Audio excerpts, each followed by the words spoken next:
कि कोई इसको फुसला के वो ठीक ठाक था देखने दिखाने में, इसने सोचा घर वाले मुझे इतना बदसूरत समझते, मगर ये तो मुझसे प्यार करता है। ये इसने कहा मैं अपने कागज़ रख लूँ, मुझे पढ़ाओगे? हाँ पढ़ाऊँगा, ले चल तू।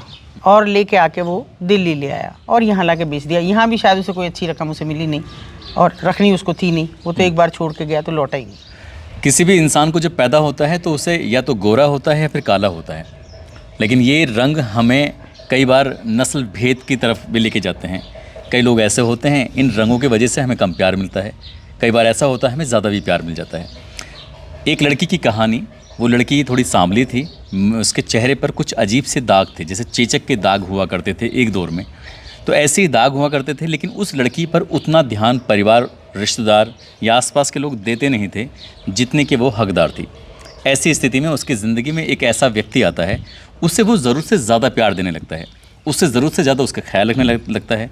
तब वो लड़की कहीं ना कहीं उस व्यक्ति के प्रति इतना ज़्यादा आकर्षित हो जाती है कि उससे बातचीत करना, अपने मन की बात करना, और यहीं से एक प्रेम कहानी शुरू होती है, झूठ मूठ की प्रेम कहानी। और इस प्रेम कहानी के बाद एक ऐसी कहानी की इबारत लिखी जाती है जिसको सुनने के बाद शायद आप लोग भी दंग रह जाएंगे, सोचने पर मजबूर हो जाएंगे। वो लड़की अपने सांवले रंग की वजह से कोठे पर जाकर हर दिन नए ग्राहकों के साथ वक्त बिताएगी, उसने कभी सोचा नहीं था। आदाब, नमस्कार, सत श्री अकाल, मैं उस्मान सैफ़ी, और आज की कहानी मैं नहीं बल्कि कहानी सुनने के लिए आया हूँ अतुल शर्मा मैम से।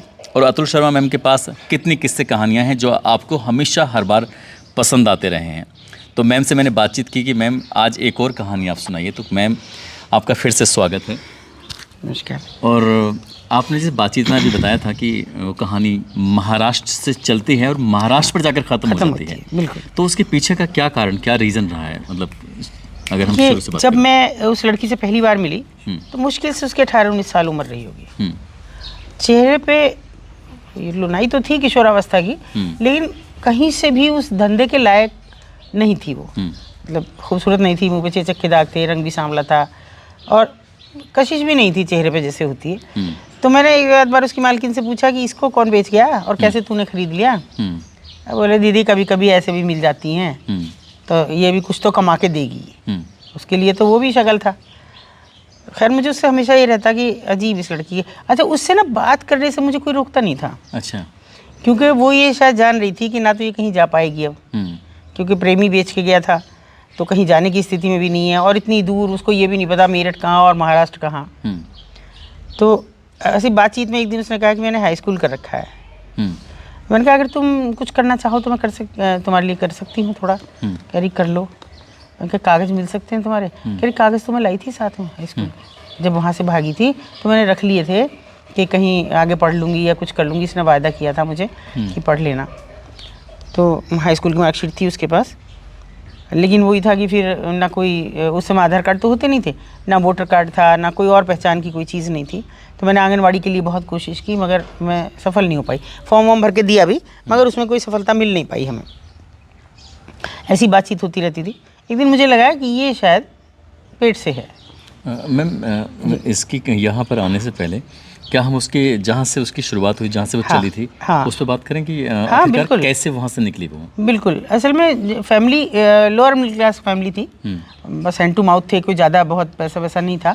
तो लेकिन ये था कि अपने बच्चों पे ये ध्यान था, भाई पढ़ लिख लें, ठीक है लड़की भी पढ़ ले। पर लड़की से कुछ तो मैं समझती हूँ, उसकी शायद जो काला रंग बदसूरती उसकी वजह से, और फिर लड़की तो अपने आप में उपेक्षित है, तो उस पर कम ध्यान दिया जा रहा था। होता ये है यहाँ पे आने वाली लड़कियों का कि जब माँ बाप कहीं भी, किसी भी फैमिली का, मैं ऐसे भी माँ बाप को जनरली जब भी कभी काउंसलिंग में कहीं जाती हूँ तो हमेशा ये कहती हूँ कि आप अपने बेटे और बेटियों पे बराबर ध्यान दो, क्योंकि आपसे बिछड़ेंगे, आपके प्यार की कमी होगी तो कोई और दे देगा। सही बात। और उसका नतीजा कभी कभी बहुत ख़राब हो जाता है। वो इसके साथ हुआ कि कोई इसको फुसला के, वो ठीक ठाक था देखने दिखाने में, इसने सोचा घर वाले मुझे इतना बदसूरत समझते, मगर ये तो मुझसे प्यार करता है। और ये कोई 1-2 दिन की घटना नहीं होती है, इसमें वो फंसाने वाला सालों लगा देता है। सही बात। ऐसा नहीं कि उन्हें 4 महीने में कहा चल भाग चलते हैं। काफ़ी टाइम उसको लगाया कि इसने कहा मैं अपने कागज़ रख लूँ, मुझे पढ़ाओगे? हाँ पढ़ाऊँगा, ले चल तू। और लेके आके वो दिल्ली ले आया। काफ़ी समय तक वो ये सोचती रही कि मैं दिल्ली में हूँ, यहाँ रहने के बावजूद भी। वहाँ से यहाँ शिफ्ट हो गई, लेकिन इसको ये समझ नहीं आया कि मैं दिल्ली में नहीं हूँ, अब मैं कहीं और शहर में हूँ। बहुत बाद में पता लगा कि ये तो और जगह है, और यहाँ ला के बेच दिया। यहाँ भी शायद उसे कोई अच्छी रकम उसे मिली नहीं और रखनी उसको थी नहीं, वो तो एक बार छोड़ के गया तो लौटा ही नहीं। वो कह रही थी मतलब मैंने मेरठ के कबाड़ी बाजार में उसको हाँ, बेच जाता है। बेच दिया और फिर लौटा भी नहीं वो कभी। ऐसे भी नहीं कि कई बार कस्टमर बन के भी लौट आते हैं और कमाई भी खाते रहते हैं, लेकिन यहाँ उसे गुंजाइश नहीं दिख रही थी कि लड़की सुंदर नहीं है और बहुत ज़्यादा समय तक सर्वाइव नहीं कर पाएगी यहाँ पे। तो या तो ट्रैफिकर बन जाएगी या कहीं कोठा मालकिन बन जाएगी। कोठा मालकिन तो नहीं, कोठा संचालिका बन जाएगी। ये 3 कैटेगरी होती है। मतलब एक कोठा मालकिन जिनकी अपनी विरासत है, अपनी मिल्कियत है, दूसरा वो जो उसे किराए पे लेकर चलाती है, और तीसरी वो जो वहाँ धंधा करती है। तो कि कहीं कोठा संचालिका बन जाएगी, ये सोच के वो उसको छोड़ के और वो तो चला गया। तो ऐसे ही बस अपना ज़िंदगी कट रही थी। मालकिन भी कोई बहुत ज़्यादा जोर नहीं दे रही थी, जितना कमा रही है अपने लायक ठीक है। ऐसे में प्रेगनेंसी हो जाती है, जबकि हम बराबर, मैं समझती हूँ कि मैंने पिछले 20 साल में तो 100% उन लोगों को ये कन्विंस करके रखा है कि आप प्रिकॉशन लेंगी, ये गाली आपको कोई ना दे पाए कि बच्चे का बाप कौन है। तो इसलिए आपको पता होना चाहिए कि बच्चे का बाप कौन है, तो आप इस तरह से किसी के साथ भी संबंध मतलब बीच में जो टीम जाती है, मतलब डॉक्टर की? हाँ बराबर, डॉक्टर्स की नहीं, हमारी खुद की, मेरे खुद की काउंसलर्स और लोग भी जो बातचीत करते हैं। कंडोम्स भी हम बांटते हैं कि इस तरह से नहीं आपको करना है जो भी कस्टमर आए, क्योंकि हमें तो उनके पेशे का विरोध ही नहीं है। कि जब हम, देखिए बड़ा स्पष्ट है, मुझे पता नहीं बीच में रोक के कहना चाहिए नहीं, कोई नहीं। जब हम कहते हैं कि एक पुलिसकर्मी आया, जब हम कहते हैं एक चिकित्सा कर्मी आया, तो एक यौन कर्मी भी तो कह रहे हैं हम। सही बात है। तो उसे कार्मिक क्यों नहीं मान रहे? उसको भी तो हमें लेबर मानना होगा, उसे भी तो कर्मचारी मानना होगा। तो वो भी कर्मचारियों की हितार्थ कहीं ना कहीं आती होगी, मगर उनको हम कहीं मानते नहीं है। आईटीपी एक्ट भी उनको वहाँ जाना तो बहुत सारे लोग चाहते हैं, हाँ, लेकिन उसका जो एक सही सम्मान नाम ना वो नहीं मिलेगा, वो नहीं है। और वो सरकारें भी नहीं देती, उनके एजेंडा में ही नहीं है उनके एजेंडे यौन कर्मी उनके। जबकि आईटीपी एक्ट 1956 में बना तो वो इन्हीं के पुनर्वास के लिए और उद्धार के लिए बना, मगर कहाँ पुनर्वास और कहाँ उद्धार, कुछ नहीं होता है। तो वहाँ ये सब जो चीज़ें होती है ना, वो कहीं ना कहीं इनको मजबूत करती हैं जो मालकिन है। उन्हें पता है कि कानून तो कहीं है ही नहीं, साफ लिखा है कानून में, बेशक वो अनपढ़ हैं, मगर उन्हें बताने वाले बहुत हैं कि 2 या 2 से अधिक स्त्री या 2 या 2 से अधिक पुरुष किसी कमरे में सेक्सुअली इन्वॉल्व हैं, वो वेश्यावृत्ति है। अब ये तो संभव नहीं, तो इसलिए वो वेश्यावृत्ति में अक्सर नहीं पकड़ी जाती, तो प्रेग्नेंट हो जाती है। हाँ, इस बीच वो किसी से प्रेग्नेंट होती है। तो मैंने उसको डांट लगाई पहले तो कस के, मैंने कहा ये क्या है, जब तुम्हें पता है कि हम बराबर कंडोम्स दे रहे हैं, तुमने ये किसके साथ हुआ है? बोल नहीं, वो मेरे से प्यार करता है। मैंने कहा प्यार तो वो भी करता था, छोड़ के गया तुम्हें। बड़ा गुस्सा सा मुझे आया, मैंने कहा पहले ने बहुत प्यार दिया ना, याद दिया, अभी दूसरा और देगा तुम्हें कहीं ले जाएगा। नहीं वो तो मेरे से कह रहा है कि शादी। अब जो उसने नाम लिया मैं उसे जानती हूँ, क्योंकि वो मेरे मोहल्ले में ही पास में ही रहता था कहीं, मैं उसे जानती थी। मैंने कहा वो बिल्कुल नहीं करेगा तेरे से शादी। तो प्रतिष्ठित आदमी था या वैसे? ना ऐसी सामान्य, सामान्य। हाँ, प्रतिष्ठित तो कोई आता ही नहीं है अब। हाँ। तो वही सब इस तरह के। तो मैंने कहा वो क्या खिलाएगा तुझे और क्या खाएगा, पर तुझे ले नहीं जाएगा, ये समझ ले तू। आ रहा है तेरे पास, ठीक है, बच्चे को नाम भी नहीं देगा। कह रही नहीं, उसने कहा है कि बच्चा हो जाने दे, फिर हम चलेंगे, जब तक मैं कुछ पैसा जोड़ लूँ फिर कहीं चलेंगे। मैंने कहा फिर कहीं और बेचेगा कोई और। वही हुआ, इसकी बेटी हुई, और उसने तो शायद ये 5वां 6वां महीना था तभी आना छोड़ दिया था।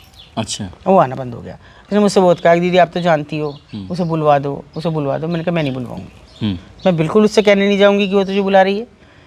तू अपने आप अपनी बच्ची की देख, अब तो जो भी बच्चा होगा उसको खुद देख। लड़की होती है, लड़की होने के बाद ही जब मैं जैसे देखने जाती हूँ तो वो मेरे से कहने लगी कि दीदी इसका कुछ कराओ, ये यहाँ नहीं रहनी चाहिए, या लड़की सुंदर थी, बाप पे थी, ये नहीं ये यहाँ रहनी चाहिए, इसको कहीं भी रखो पर यहाँ नहीं, आप अपने पास ले जाओ। तो मैंने उससे कहा, मैंने कहा सुनो तुम्हारी ज़िंदगी यहीं कटनी है। और वो थोड़ा जो मालकिन है वो थोड़ी सी सॉफ्ट हार्टेड है।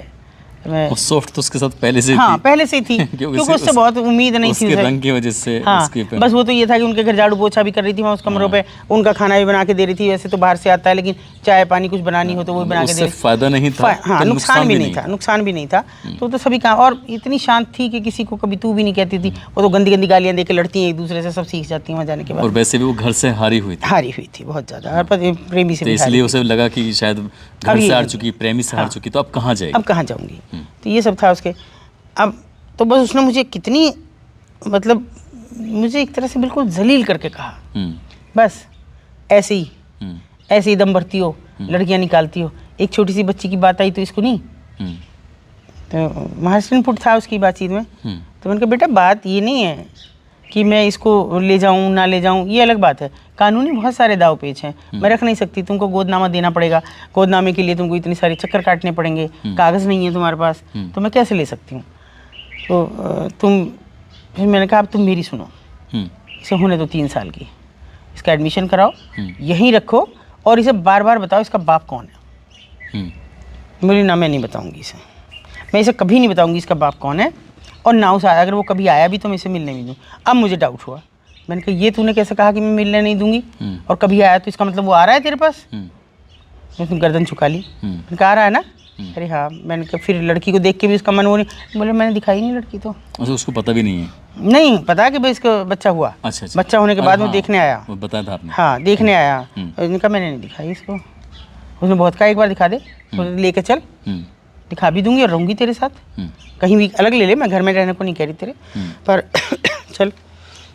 थोड़े दिन बाद मुझे जो मेरी साथी है संजू, उसने मुझे बताया दीदी उसने तो शादी कर ली। अच्छा। लड़के ना शादी हो गई उसकी, और अच्छी खासी शादी हुई है। मैंने उसको बताया, मैंने कहा शादी हो गई उसकी, बोले हाँ मुझे बता गया था वो कि शादी है मेरी। तो मैंने फिर कब क्या उम्मीद कर रही है, बोले कुछ नहीं, ना तो ज़िंदगी में ये लड़की दिखाऊंगी उसे, और मैं उससे हर रोज़ कहती हूँ कि यहीं धंधा करवाऊंगी तेरी लड़की से। अब तुझे पता है ना तेरी लड़की है और ये यहीं धंधा करेगी। अब मतलब विद्रोह पे उतर आई वो। अच्छा। हाँ, तो मैंने कहा ये मैं नहीं होने दूंगी। वो रोने लगी कि दीदी मैं कहाँ करा पाऊँगी, मैं माँ हूँ, मैं कैसे करा पाऊँगी ये, मैं तो देख भी नहीं सकती, बस मुझे रास्ता दिखा दो कि मैं इसे कैसे पालूँ। मैंने कहा इसका पालने का ये तरीका है, तो इसका एडमिशन करा, अपना नाम दे और देखभाल कर, बस उससे यहाँ इस माहौल से अलग रख। तो उसने ठीक है कमरा किराए पे लिया, लेकिन मजबूरी ये थी किराए पे लेने के बावजूद भी रात को ही तो जा सकती थी, दिन भर तो उसको धंधा करना, सही बात, वहीं आना है। तो बच्ची को साथ लाती थी, स्कूल जाती, वो स्कूल वाला जो रिक्शा लगा रखा था वो वहीं छोड़ देता, वो उसी के पास आती, वहीं खाती, सो जाती। बाकी बच्चे भी तो होंगे वहाँ पर? हाँ बच्चे सब रहते हैं। तो वो भी जैसे स्कूल जाते होंगे? वो भी जाते। अच्छा। सबके सब बच्चे जाते हैं, तो उनके साथ ही खेलते कूदते बड़ी हो रही थी लड़की, होशियार थी पढ़ने में भी। और कब उसने ग्रेजुएशन पूरा किया और कब उसने बैंक के लिए तैयारी की, ये सब तो उसने हमें पता भी नहीं लगने दिया, पर अच्छी खासी उसने तैयारी की। और मैं अब उससे कहने लगी थी कि अब इसकी शादी करेंगे। मतलब माँ ने अपनी बेटी को उस धंधे में नहीं आने दिया? नहीं आने, बल्कि उसे पढ़ाया। हाँ और उसके बाप को उसे देखने भी नहीं दिया। अच्छा। उसका कहना ये था कि मैं इसकी शक्ल भी नहीं देखने दूंगी, आता है वो मेरे पास, पर मैं वो कहता भी है उसे दिखा दे, तो मैं नहीं दिखाती हूँ उसे। एक दिन ये हुआ, फिर लड़की ने मुझे फ़ोन किया, वो मुझे बड़ी माँ बुलाती थी और मालकिन को नानी कहती थी।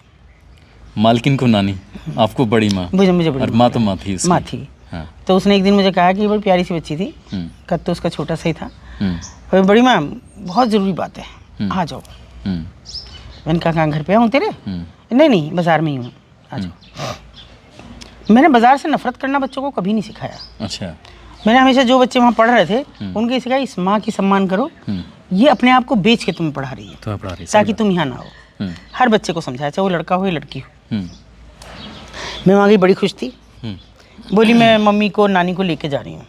अच्छा। कहाँ लेके जा रही हूँ? यहाँ से दूर। मैं कहा मुझे तो बताओगी? अरे हाँ बताऊँगी, मैं वहाँ जाऊँगी महाराष्ट्र। मतलब अपनी माँ के? हाँ। क्या बात है? हाँ। मैंने कहा वहाँ क्यों? बोले मैंने आपको नहीं पता लगने दिया किसी को भी, बैंक का एग्ज़ाम दिया और वहीं दिया महाराष्ट्र गवर्नमेंट का, और मेरा वहीं बैंक में हो गया है, पीओ हो गई हूँ मैं, और अभी मेरी ट्रेनिंग है, और माँ को ले जा रही हूँ मैं, और नानी भी जा रही है मेरे साथ। मैंने उसकी मालकिन से पूछा, मैंने कहा तू? वो रोने लगी, नहीं मान रही है, मुझे लेके जा रही है। और मैंने कहा यहाँ का मुझे नहीं पता यहाँ का क्या होगा, मगर ये मुझे कहेगी तो मैं इसके साथ जाऊँगी। कमाल हो गया। मैंने कहा अच्छा। मतलब ये बिल्कुल और आप ये समझो कि फिर हम 3 माँ थे जो उस बच्ची को ऐसे करके तीनों रो रहे थे।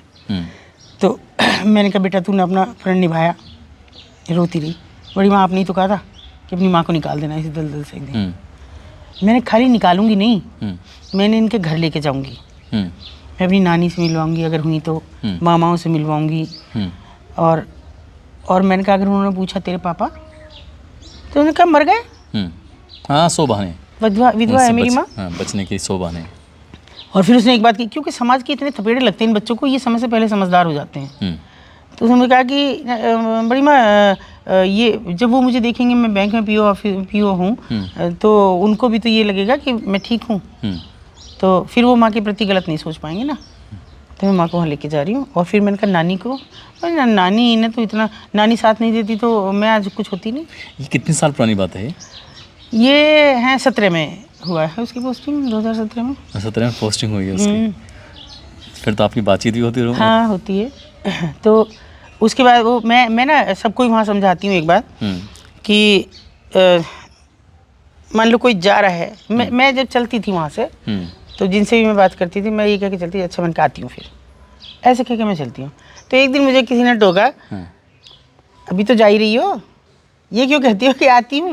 मैंने कहा, मैंने फिर उस बच्ची को रोका, मैं शायद उसी ने मुझे पूछा कि दूसरी किसी बच्ची ने पूछा। मैंने कहा सुनो, कभी भी ये मत कहना कि जाती हूँ, ये कहना आती हूँ मैं। तो फिर उसने मुझे कहा चलते, जो मैं स्टेशन छोड़ने गई उनको, दिल्ली गए हम लोग, तो मेरे गले लग के रोई और फिर चलते चलते बोली आती हूँ बड़ी माँ। आती हूँ। उसकी माँ का नाम मतलब क्या प्यार से नाम क्या लेते थे, कुछ याद? देखो जो उसका असली नाम है वो तो मैं नहीं मैं तो हाँ मतलब हम राधा कहते थे उसे। अच्छा राधा कहीं कंट्रोवर्शियल न हो जाए। हाँ, कुछ और कह लो, कुछ भी कह लो, और कुछ भी नाम नहीं। लेकिन इसने राधा की बेटी ने तो कमाल ही कर दिया ना। हाँ, वहीं ले गई। वही बड़ी हिम्मत की बात है कि अभी तक वो नानी को ढूंढ नहीं पाई है, अपना घर नहीं ढूंढ पाई है। कहती इतना बड़ा महाराष्ट्र, मम्मी को तो ढंग से ये भी याद नहीं है जो इन्होंने जगह मुझे बताई, वहाँ भी गए हम, ठीक से नहीं बता पा रहे हैं। जबकि वो हाई स्कूल कर चुकी थी, वो तो हाई स्कूल कर चुकी थी, फिर भी याद नहीं रहा। ये वो जाने ही नहीं, या वो जाना नहीं चाहती। यहाँ तक मैं सोचती हूँ कि वो जाना नहीं चाहती ना। कैसे मुँह दिखाऊँ, क्या करूँ, क्या कहूँगी जाके।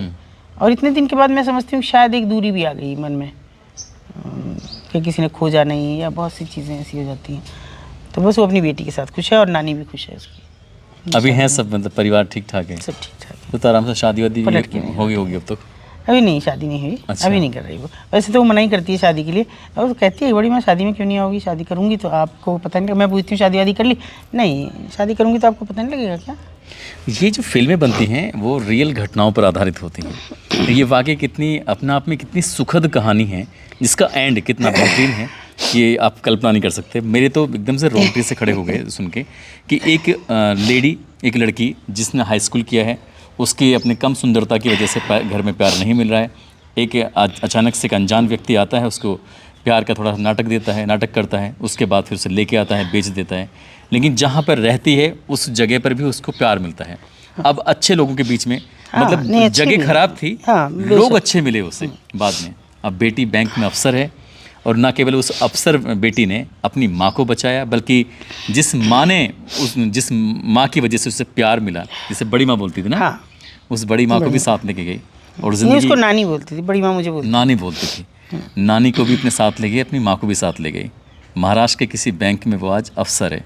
तो वाकई ये कहानी आपको बड़ा मतलब अच्छी लगेगी। और समाज में ऐसे लोग भी हैं जो बड़ी बड़ी प्यारी प्यारी बातें होती हैं। तो ये कहानी भी सुनाने का उद्देश्य यही है कि भले ही हम चाहें कितनी परेशानी, कितनी भी दलदल में कहीं भी धंसे हुए हों, अगर हम प्रण कर लें कि हमें कुछ अच्छा करना है, कुछ बेहतरीन करना है, तो जाहिर सी बात है हमें कोई रोक नहीं सकता। इसके लिए बस अंदर से सीने में जो आग लगानी पड़ेगी, वो पॉजिटिव कुछ करने के लिए। तो वैसे ही इस बेटी से चलते एक बात कहूँगी जी कि आपकी ये स्टोरी जब भी शाया हो, मैं उसको जरूर भेजूँगी। ये वाली मैं आज ही भेज दूँगा इससे। इसको मेरे साथ बहुत सी जगह पे फॉलो करती है मुझे। अच्छा। फेसबुक फ्रेंड भी है मेरी। कभी भी आपसे मिलना है तो हमारी मुलाकात करें। हाँ बिल्कुल कराऊंगी मैं, जब जो रहती है तो मैं कराऊंगी। दोस्तों, आप सब लोग अपना ख्याल रखें, सुरक्षित रहें। जय हिंद, जय भारत। और उस लड़की के लिए बार बार सैल्यूट।